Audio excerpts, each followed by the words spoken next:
अपन start कर रहे हैं some important compounds of carbon. तो कार्बन के कुछ इंपॉर्टेंट कंपाउंड्स अपन स्टार्ट कर रहे हैं, ठीक है। तो उसमें पहला जो अपन स्टार्ट कर रहे हैं वो स्टार्ट कर रहे हैं ऑक्साइड्स ऑफ कार्बन। फर्स्ट है ऑक्साइड्स ऑफ कार्बन। तो कार्बन के जनरली दो ऑक्साइड होते हैं। पहला होता है कार्बन मोनोऑक्साइड और दूसरा होता है कार्बन डाइऑक्साइड। तो इन्हीं दो ऑक्साइड्स को अपन को पढ़ना है, ठीक है। तो अगर मैं पहले वाले की बात करूं, carbon mono oxide, chemical formula CO। तो पहला अपन स्टार्ट कर रहे हैं कार्बन मोनो ऑक्साइड। अब इसको फॉर्म करने के क्या क्या तरीके हैं, तो देखो कार्बन को अगर मैं लिमिटेड ऑक्सीजन के साथ बर्न करूं तो ये फॉर्म करता है CO, या फिर मैं इसके 2 मोल ले लूं और उसको रिएक्ट कराऊं CO2 के साथ, ठीक है। और ये O2 जो अपन ले रहे हैं वो कैसी है, लिमिटेड, तो उससे भी फॉर्मेशन किसका होता है, कार्बन मोनो ऑक्साइड का।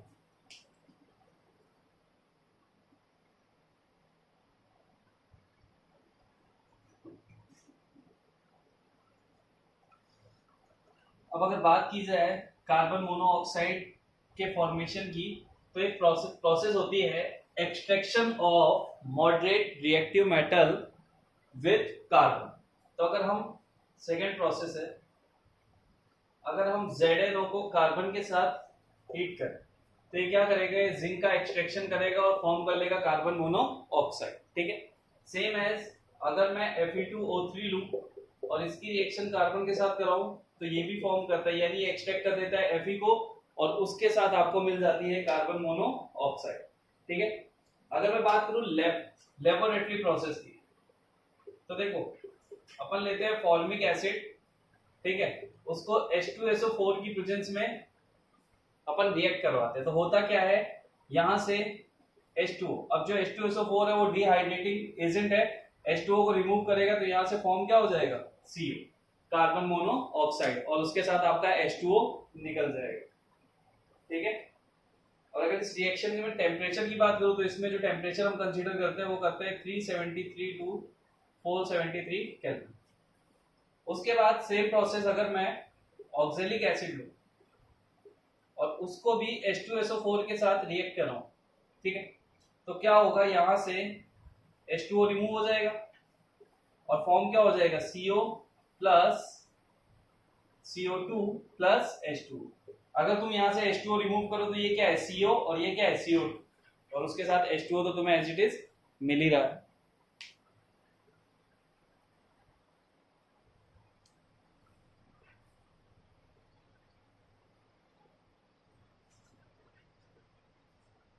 ठीक है, तो ये दोनों थी लेबोरेटरी प्रोसेस CO के फॉर्मेशन के।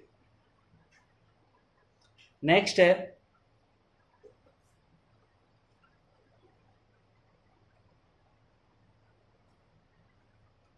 अगर मैं कार्बन को वाटर के साथ C प्लस H2, तो ये फॉर्म करता है CO प्लस H2। इसके बारे में हम ऑलरेडी बात कर चुके हैं, जिससे हम बोलते हैं वाटर गैस।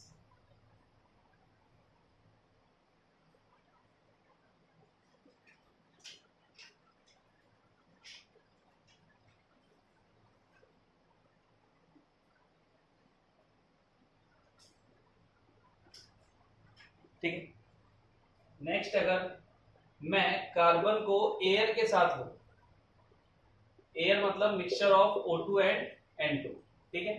अगर मैं कार्बन को एयर के साथ लूं और टेम्परेचर 1273 केल्विन यानी कि रेड हीट, इसमें भी सेम प्रोसेस होती है 473 टू 1273 केल्विन पे इस रिएक्शन को ली जाती है।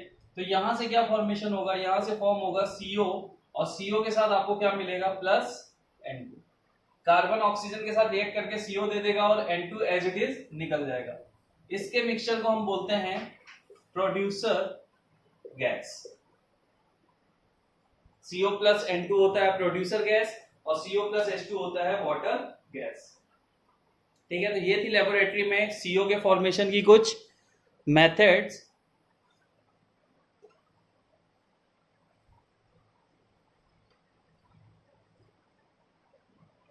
बात करते हैं इसके स्ट्रक्चर की, इसका स्ट्रक्चर कैसे होगा। तो देखो जनरली अगर मैं इसका स्ट्रक्चर बनाऊं तो कार्बन के पास होते हैं 4 वैलेंस इलेक्ट्रॉन और ऑक्सीजन के पास 6। यहां से जो बॉन्डिंग होती है वो डबल बॉन्ड होता है, ठीक है, C डबल बॉन्ड O। अब इनमें क्या होगा, रेजोनेंस होगा। तो रेजोनेंस दो टाइप से हो सकता है। पहला तो ये डबल बॉन्ड यहां जा सकता है, तो क्या हो जाएगा C ट्रिपल बॉन्ड O, यहां पॉजिटिव चार्ज और O पे क्या होगा नेगेटिव चार्ज।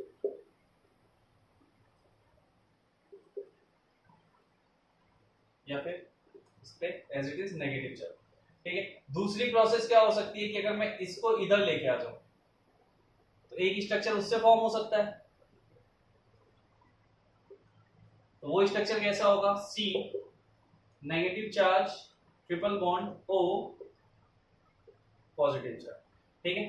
तो ये स्ट्रक्चर होता है CO का। अब जनरली CO में अगर बॉन्ड लेंथ की बात की जाए तो बॉन्ड लेंथ इसका कितना ऑब्जर्व होता है, तो CO में जो बॉन्ड लेंथ होता है वो 113 पिकोमीटर होता है, जो कि कंसीडर किया जाता है C ट्रिपल बॉन्ड O से।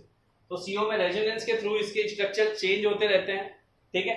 और अगर रेजोनेंस को आप हटा दो तो इसका structure C triple bond O containing होता है। यानी जो बॉन्ड लेंथ होती है 113 पिकोमीटर होती है, जो कि किसमें कंसीडर की जाती है, ट्रिपल बॉन्ड में।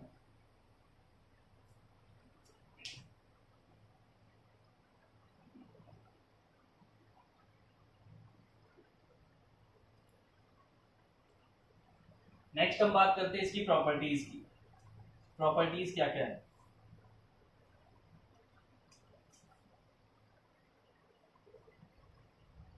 Properties.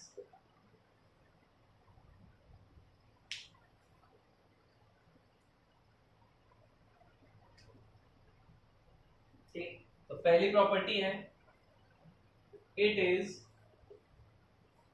Colourless, odourless and almost insoluble in water. ठीक है, ये इसकी पहली प्रॉपर्टी है, वाटर में सॉल्युबल नहीं होती है।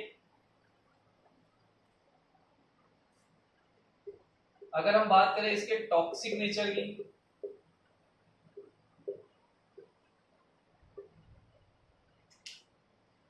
तो हेमोग्लोबिन में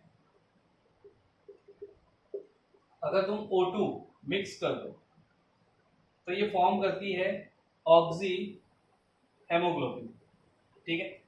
तो जो CO होता है उसकी टेंडेंसी भी ऑक्सीजन की तरह होती है हेमोग्लोबिन में मिक्स होने की। तो इसका नेचर कैसा होता है, टॉक्सिक नेचर। थर्ड बात करें कंबस्टाइन नेचर, तो अगर CO को ऑक्सीजन की प्रेजेंस में या एयर की प्रेजेंस में बर्न करो तो ये फॉर्म करती है CO2 गैस। रिड्यूसिंग नेचर अभी अपन ने देखा ही था, रिड्यूस करने की टेंडेंसी, तो एक बार वो भी देख लेते हैं। अगर मैं बात करूं रिड्यूसिंग नेचर की, तो ये मॉडरेट रिएक्टिव मेटल्स को रिड्यूस करने के काम आती है, यानी उनका रिडक्शन करती है या बोल लो एक्सट्रैक्शन करती है।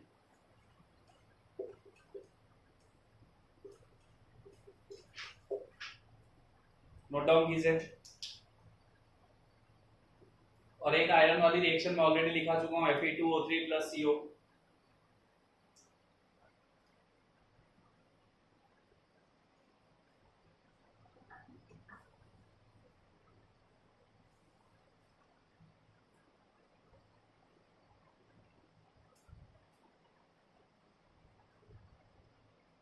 बात करें next formation of metal carbonate, तो ये मेटल कार्बोनिल का फॉर्मेशन करने के लिए भी यूज होती है। ठीक है, ये भी इसकी एक इंपॉर्टेंट प्रॉपर्टी है। लाइक अगर मैं Na की रिएक्शन CO के साथ कराऊं तो ये फॉर्म करता है NaCO का होल 4। इसका नाम होता है निकेल कार्बोनिल। सेम एज अगर मैं आयरन के साथ इसकी रिएक्शन कराऊं तो ये फॉर्म करता है FeCO होल 3, आयरन कार्बोनिल। तो CO की प्रॉपर्टी में एक इंपॉर्टेंट प्रॉपर्टी है कि ये मेटल कार्बोनिल का फॉर्मेशन भी करते हैं। Sorry, FeCO whole 5।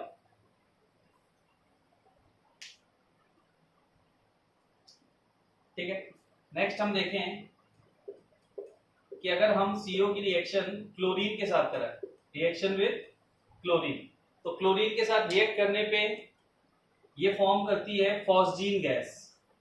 CO plus Cl2 gives COCl2। इसका नाम होता है फॉस्जीन गैस। ठीक है, तो फॉस्जीन गैस का फॉर्मेशन कैसे होता है? When carbon monoxide is react with chlorine gas then it forms phosgene gas.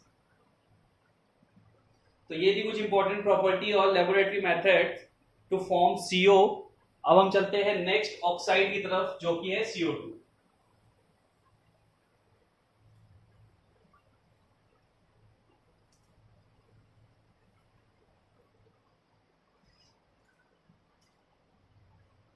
Next हम पढ़ रहे हैं CO2, जिसको हम नाम देते हैं कार्बन डाइऑक्साइड।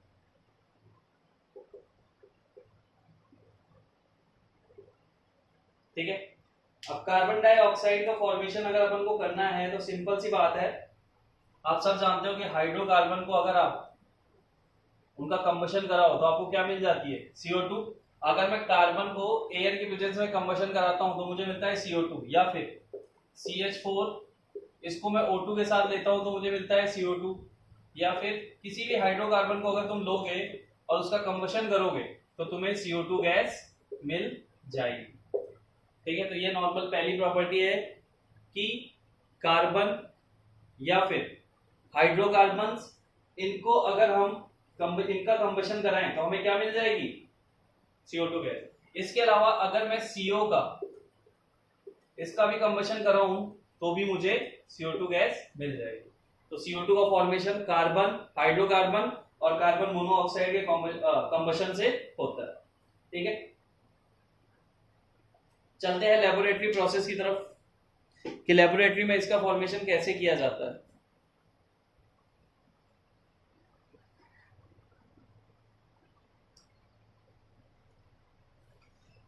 अगर लेबोरेटरी मेथड की बात करें तो कैल्शियम कार्बोनेट को अगर हम HCl के साथ रिएक्ट करें,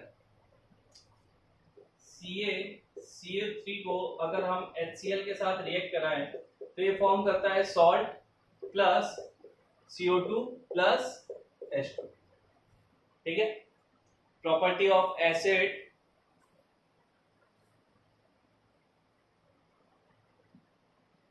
अब नेक्स्ट प्रॉपर्टी है, अगर तुम CaCO3 को हीट करो तो उससे फॉर्म होता है CaO प्लस CO2, और ये रिएक्शन सबने पढ़ी हुई है।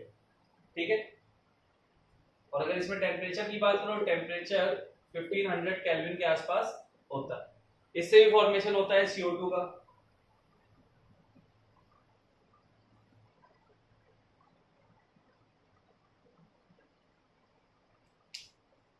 नोट कर लीजिए इनको। तो ये थी लेबोरेटरी प्रोसेस जिससे हम फॉर्मेशन करते हैं CO2 का।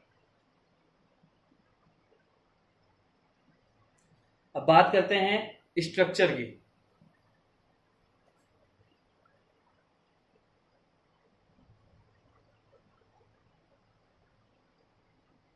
एक और इंपॉर्टेंट प्रोसेस है C6H12O6। इससे भी तुम्हारा फॉर्म होता है CO2, लेकिन CO2 के साथ इथाइल अल्कोहल का भी फॉर्मेशन होता है। ठीक है, तो ये भी एक इंपॉर्टेंट रिएक्शन है जो कि यूज होती है in the formation of CO2। Structure, बात करूं स्ट्रक्चर की तो इसका स्ट्रक्चर कैसा होता है? C डबल बॉन्ड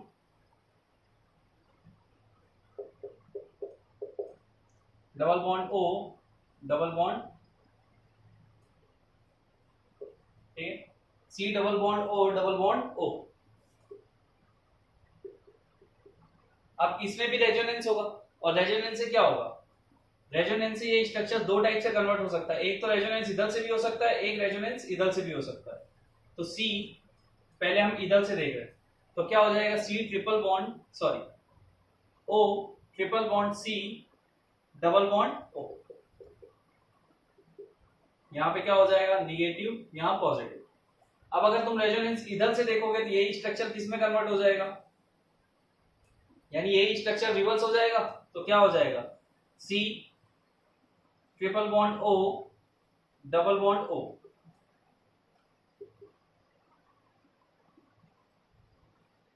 ठीक है, तो CO2 और CO दोनों में रेजोनेंस पॉसिबल होता है।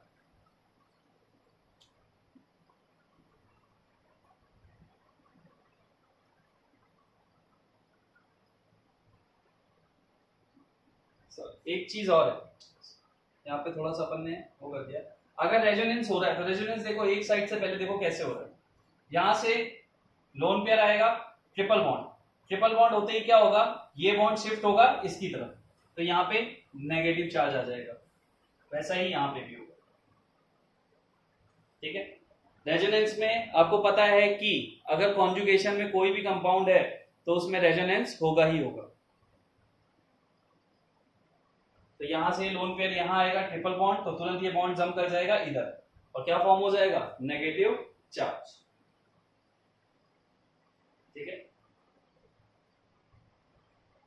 अगर बॉन्ड लेंथ की बात करें तो इसकी जो C और O की बॉन्ड लेंथ होती है वो होती है 122 पिकोमीटर से 113 पिकोमीटर के बीच में, यानी कि जो इसकी बॉन्ड एग्जिस्ट करती है वो एग्जिस्ट करती है between double bond and triple bond. तो CO2 रेजोनेंस की वजह से इसका जो बॉन्ड लेंथ होता है वो डबल बॉन्ड और ट्रिपल बॉन्ड के बीच में एग्जिस्ट करता है। ठीक है,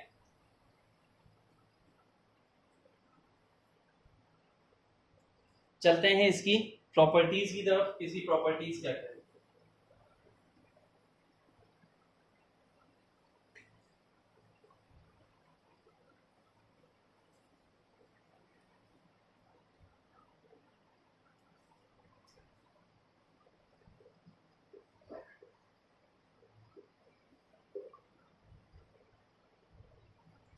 प्रॉपर्टीज, तो पहली प्रॉपर्टी है कि CO की तरह ये भी कलरलेस और ऑर्डरलेस होती है। ठीक है, सेकेंड प्रॉपर्टी, अगर बात करें सॉल्युबिलिटी की, सॉल्युबिलिटी इन H2O,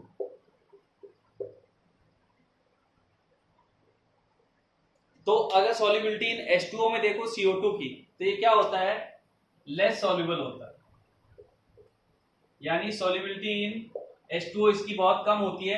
अगर हमें इसकी सॉल्युबिलिटी H2O में बढ़ानी है तो हमें प्रेशर को इंक्रीज करना पड़ेगा। अगर तुम प्रेशर को इंक्रीज करते हो तो क्या हो जाएगा, इसकी सॉल्युबिलिटी वाटर में बढ़ जाएगी।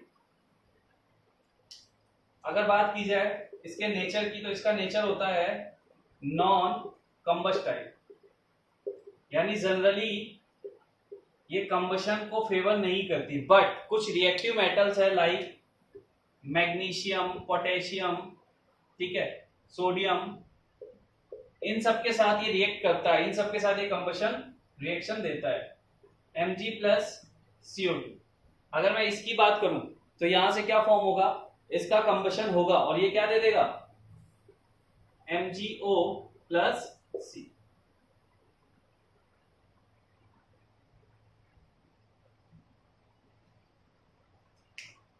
बात की जाए इसके एसिडिक नेचर की,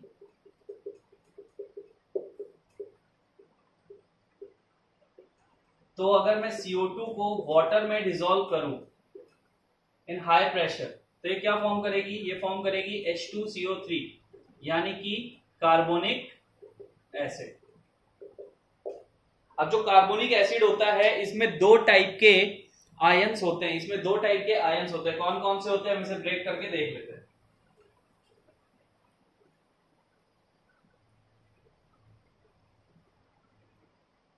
अगर मैं H2CO3 को ब्रेक करूं तो ये ब्रेक होता है H plus plus HCO3 minus. तो एक तो इसमें होता है बाइकार्बोनेट आयन। अब अगर मैं बाइकार्बोनेट आयन को ब्रेक करूं तो ये ब्रेक होता है H plus plus CO3 minus 2। तो कार्बोनिक एसिड में दो टाइप के आयंस होते हैं, बाइकार्बोनेट और कार्बोनेट आयन।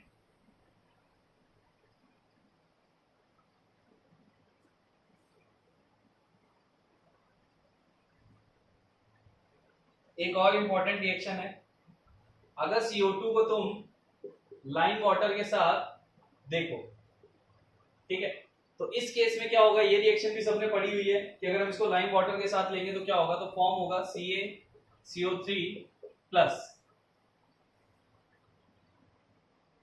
CaOH का वर्ड, हाँ CaCO3, ठीक है। अगर तुम इसको लाइम वाटर के साथ रिएक्ट कराते हो तो फॉर्म होता है CaCO3, और उसके साथ तो सीधा सीधा क्या वाटर ही निकलेगा। और ये जो होता है ये कैसा होता है, ये मिल्की। तो ये एक इंपॉर्टेंट रिएक्शन होती है कि लाइम वाटर से अगर CO2 को पास किया जाए तो क्या प्रोडक्ट फॉर्म होगा और वो कैसा होगा। अब अगर इस मिल्कीनेस को तुम्हें डिसअपियर करना है तो तुम CaCO3 से वापस CO2 पास कर दो, तो ये फॉर्म कर लेगा CaHCO3 का होल प्लस कैल्शियम बाइकार्बोनेट, और यहां से जो मिल्कीनेस है वो डिसअपियर हो जाएगी। तो ये एक इंपॉर्टेंट क्वेश्चन जनरेट होता है कि अगर हमें मिल्कीनेस को डिसअपियर करना है तो हमें क्या करना पड़ेगा। तो हमारा आंसर होगा कैल्शियम कार्बोनेट को अगेन हम CO2 से पास कर देंगे। फोटोसिंथेसिस इसका एक इंपॉर्टेंट एग्जांपल है, इसकी इंपॉर्टेंट प्रॉपर्टी है।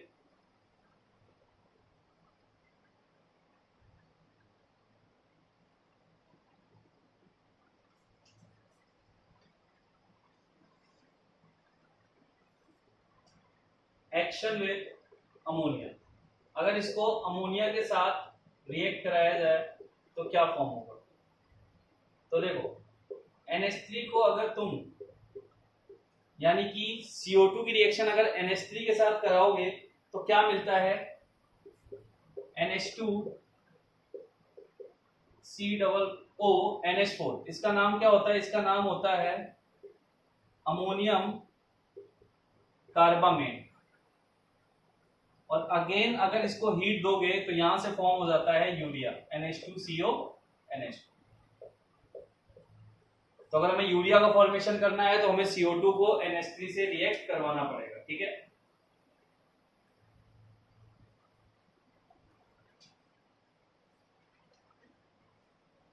तो ये थे important compounds of carbon.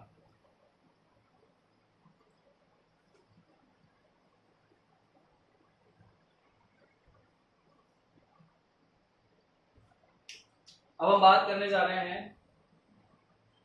Compounds of silicon.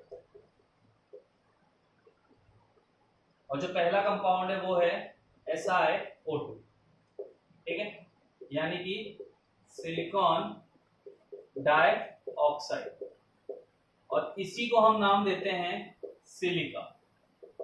यानी सिलिका डाइऑक्साइड जो होता है, सिलिकॉन डाइऑक्साइड होता है, उसी को हम बोलते हैं सिलिका। अब ये सिलिका जो होता है ये कैसा होता है, इट इज अ कोवेलेंट 3-डायमेंशनल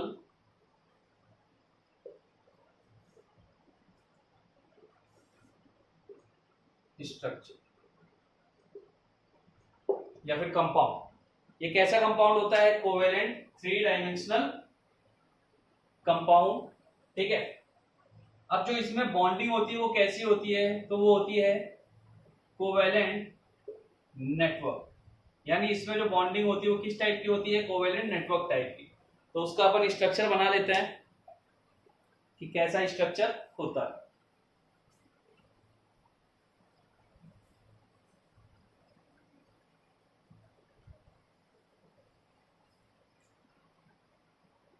अगर मैं SiO2 का स्ट्रक्चर फॉर्म करूं तो SiO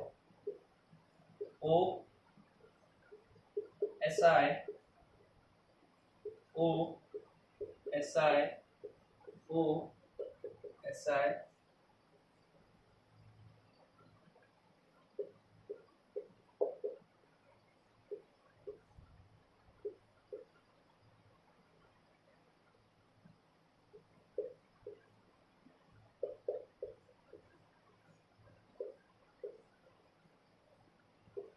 इस टाइप का स्ट्रक्चर इसका होता है SiO2 का, ठीक है।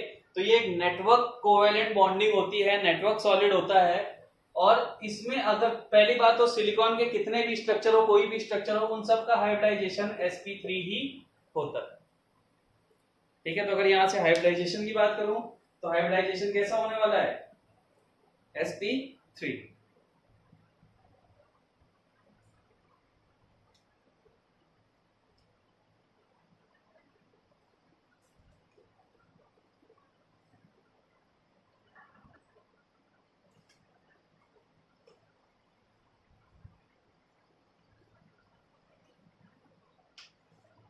नेक्स्ट अगर अपन कंपाउंड देखें तो अपन बोलते हैं उसको सिलिकॉन्स, ठीक है। सिलिकॉन का नेक्स्ट कंपाउंड क्या है सिलिकॉन्स। अभी जो सिलिकॉन्स होते हैं इसमें SiO Si टाइप लिंकेज होता है, यानी इसके स्ट्रक्चर में SiO Si टाइप लिंकेज होता है, ठीक है। और जनरल फॉर्मूला जो इनका होता है वो क्या होता है, तो जनरल फॉर्मूला देखते हैं अपन। जनरल फॉर्मूला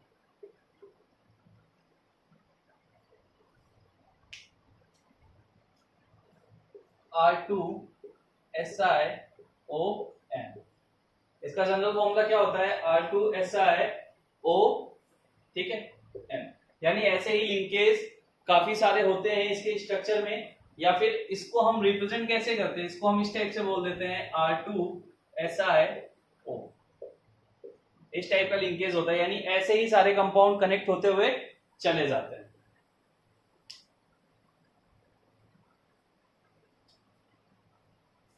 अब आपके यहाँ पे एक इंपॉर्टेंट चीज याद रखना, जो सिलिकॉन्स होते हैं, सिलिकॉन्स में भी लीनियर, ये लीनियर स्ट्रक्चर भी हो सकता है, साइक्लिक भी हो सकता है, और